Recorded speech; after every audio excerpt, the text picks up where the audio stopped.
I am not compromised and I would not be compromised in any way, shape, or form, says President Afanali, as he spoke about his use of the Mohammed's vehicle during and after the 2020 elections campaign.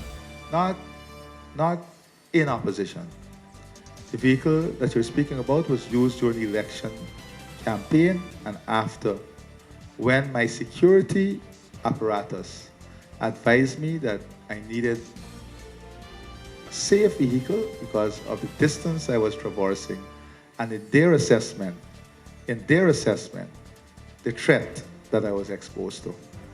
I didn't hide it. I didn't drive in a tunnel. Not me. I didn't drive in a tunnel. It wasn't hidden. It was open, transparent. And I did not use that vehicle after assuming office. The day I was sworn in, I was dropped home, and the vehicle that Office of the President provided was used from the very next day. That much. Do you have that much I can tell you. Now, I want to say to you that as the President of this country, I commit myself to the rule of law. Mr. Mohammed, who was a councillor for the PPP, I've seen a resignation as councillor from the post in the NDC. I've seen that. So I'm not compromised or would not be compromised in any way, shape, or form.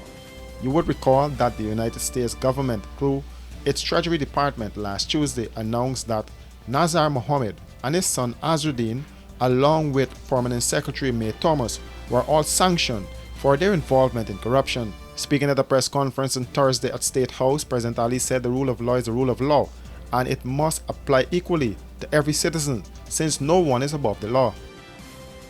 Guyana is a small country.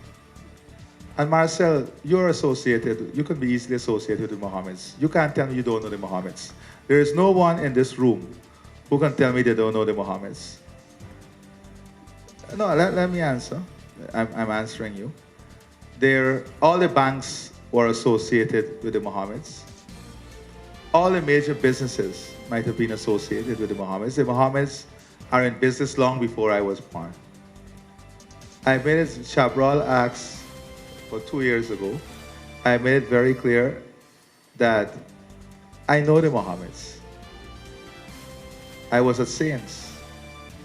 We went on Fridays. There was a mosque at the top of the building. That's where all the guys from Saints went on Fridays. We went to camps that the Mohammeds supported. This is from a religious perspective. So I'm not going to deny that I don't know. Every single leader knows the Mohammed. From the opposition, from government, historically and now. Historically and now. So does that make us, or does that reduces our judgment on anything? I said the rule of law is the rule of law. And the rule of law must apply equally for every citizen. No one is above the law. And that is all I want. U.S. Ambassador Nicole Terriot said the investigation which led to the 3 Guyanese being sanctioned occurred over a period of 2.5 years, and that the sanctions the 3 receive are reserved for persons involved in gross levels of corruption and human rights abuse.